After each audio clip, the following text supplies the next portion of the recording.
some people's reality, so... Well, yeah, and that's what I was going to say. If you have any kind of empathy, that should help you to feel their frustration. Could you imagine? Hi, I'm stuck in a haunted house and I'm stuck in a wheelchair and I can't get out of here in a hurry and there's stairs and whatever. Right. So, Monkey Shines is another movie, and this isn't the one that I was talking about earlier at the beginning when we started talking about this, but another one where you can feel the frustrations of being stuck in that chair and relying on somebody else or not having anybody to help you. So that played well to, I thought, the strength of the story and the movie. I think so too. And like you're saying, the opposite of what this other person felt. Like they were just irritated by it. Yeah. You know what irritates me? This person.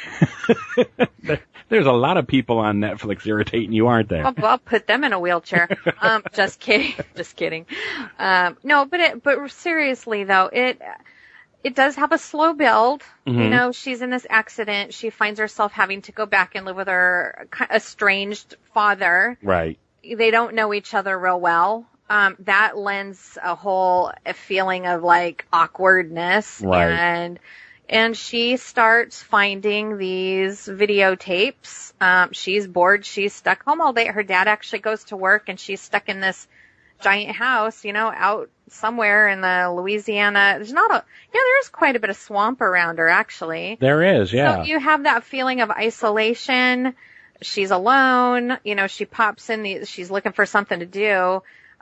She finds videotapes of her mother, who made the videos when she was pregnant with her. Right. So she's talking to Jessabelle and telling her different things about, her pregnancy and how she can't wait to have her. And that makes Jessabelle happy because she never got to know her mom. Right. But as things go on, and a spirit is visiting her and it's not a happy one. So, and her mom's videotapes are getting a little weirder and her dad starts getting angry that she's watching them. And so dad's acting weird, mom's acting weird on the videotape. There's a spirit in the house. So there was enough. And I mean, right there, your dad, this is somebody that should, in a perfect world, be your protector, should be your, who you go to for comfort. There were these tender moments.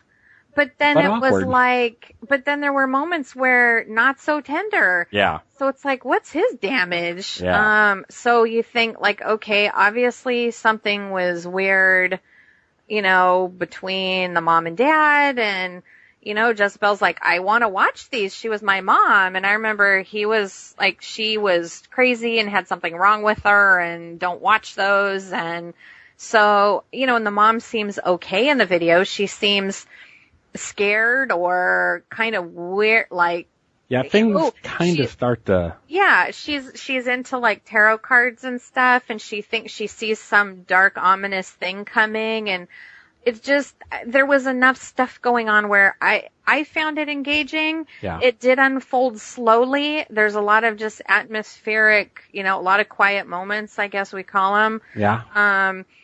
But it went somewhere. Yeah, it all had a payoff, I think, by the end of it. I think so. And I love, you can't help but draw some comparisons to the Skeleton Key.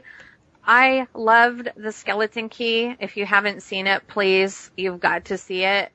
I was going to say, what that other person say, if Louisiana voodoo stories are your thing.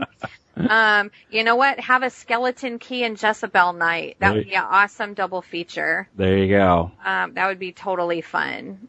Skeleton Key is probably more, people like that one better. I think it's more fast paced. There is more going on in it. There's more characters. There is a little more happening. Right. But, I thought this one though was really well done and I thoroughly enjoyed it. So I have to agree. Yeah. Yeah. What else? That's it, I think. I think we covered it. At this point, either see it or don't. See it or don't. I don't know. Okay. I don't really think there's anything else that we can add to that. I think we covered. So I think we decided that if Louisiana voodoo stories are your thing, then you won't be let down. That's true. That's what this person says anyway. Yeah, I don't know. Give it a chance. Definitely. If you're not into slow moving stories, if you do need that, a constant adrenaline, action pressing forward, maybe it is not the movie for you, but... Well, I definitely give it a 4 and a pretty strong recommend. I mean, you've heard what we've had to say about it at this point. Yes. So, yeah, it's... And especially if you like Skeleton Key, give it a whirl. I don't know. For sure. Don't you know that we control the horizontal? We control the vertical too. We gonna make a couch potato out of you. That's what we gonna do now. Don't change the channel. So garbage in, garbage out. Let's start with what you've been reading. You've been reading sorry, getting ahead of myself. You've been reading Jim Butcher books. Yes. Well, you were just going to say the Dresden Files. I was going to say the Dresden Files. That was actually the TV show, short-lived though it may have been. Wait, slow down. I've been reading Jim Butcher. Yeah. Who wrote the Dresden Files. Who wrote a series of books. They're not called the Dresden Files, are they? Well, that's the name of the book series. Oh, okay. Yes. Well, I thought that was just the show. No. All right. It's actually if you look at my books, it says a Dresden File, a story from the Dresden Files or something to that effect. Okay. But yes, I've read Stormfront and I've read Full Moon, and I'm currently reading Grave Peril. All right. So what would that be? Urban fantasy, I guess, is the genre it fits into? Yes, urban fantasy. All right. So along that line, we tried... Yes. To watch the Dresden Files. Yes, which was one season, maybe? Yeah. On Sci-Fi Channel? Yeah. They did it so wrong. Yeah.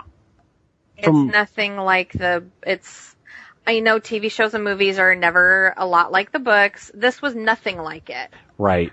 And I think... They got everything wrong. Aside from the guy being a wizard working in the city in modern time, that's the only thing they had right. Everything else was wrong. His personality, his clothes, his car, all the things that makes him Harry Dresden, all the things we love about Harry. I was going to say... Like, who is this guy? Who is this guy? He's not even tall enough. That was the thing that I noticed, because if you read the books, you told me about them or about him.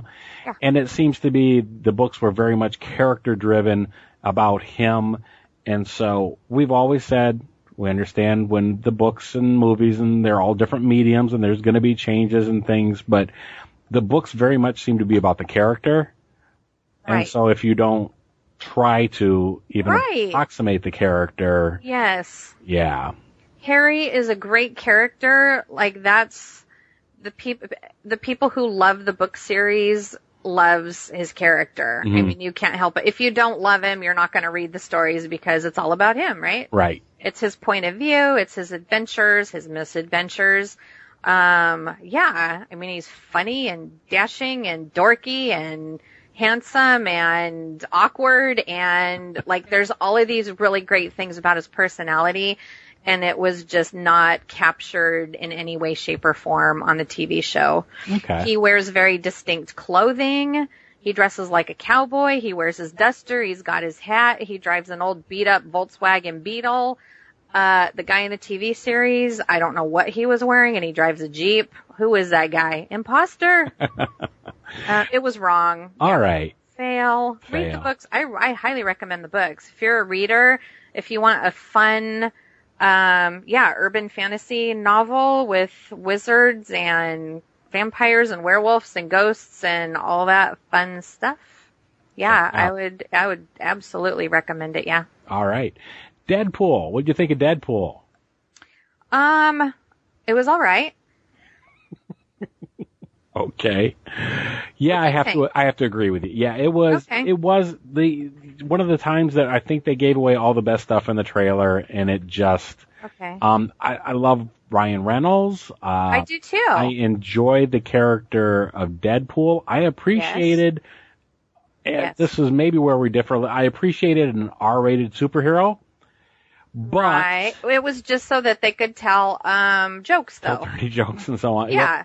But I mean, I was looking for something more clever and intelligent, but anytime you put rated R and comedy in the same, because I read it and it said it's a superhero movie, but it's a rated R comedy.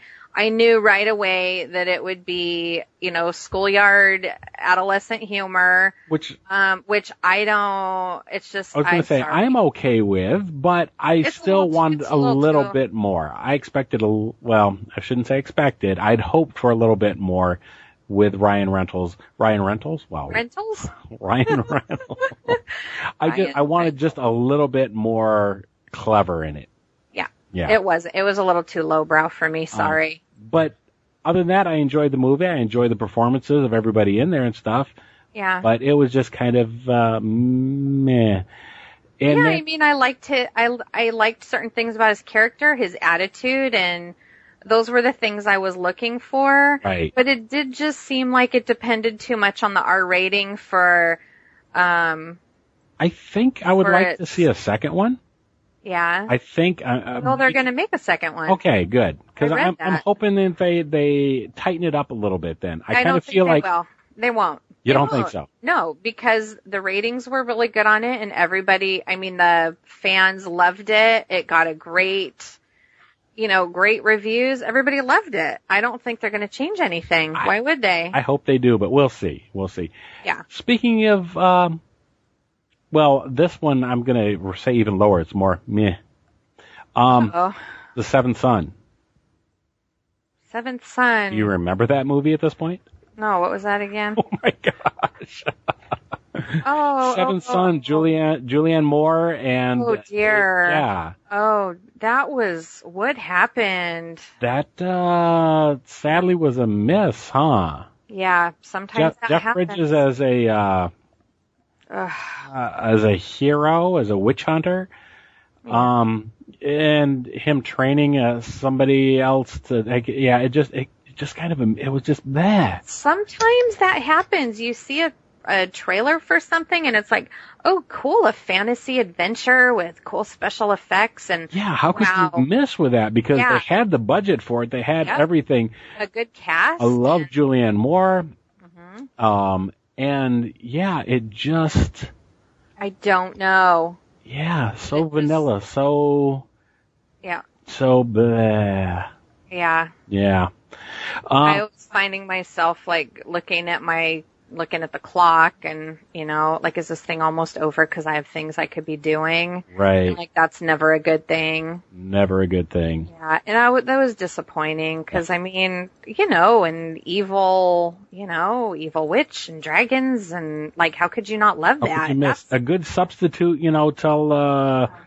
till Game of Thrones comes back to finish up, but fail. Yeah. All right. Let's get to that crawling chaos that I talked about at the beginning of the show. Okay.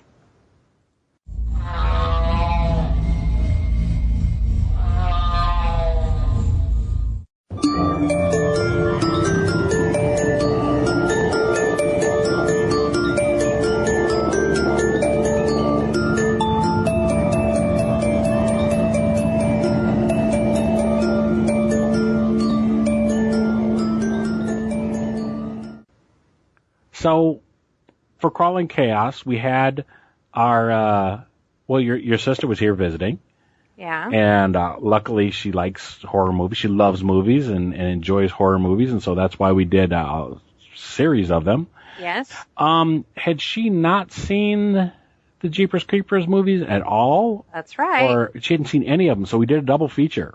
Yes, we did. And it renewed our debate, our discussion of what is the creeper. So what do you think the creeper is before we get into it? What was your ideas? Did you have any thoughts? I always just said he was a gargoyle. Okay. His feet. When you see his actual feet, right. like what his feet look like, they're big, giant gargoyle feet. Right. And then bird-like feet. I mean, and he's got bat wings. Then you get the second movie, and you've got this thing that suggests perhaps to me an alien. Yes. You know, an alien face hugger type creature thing, something weird going on.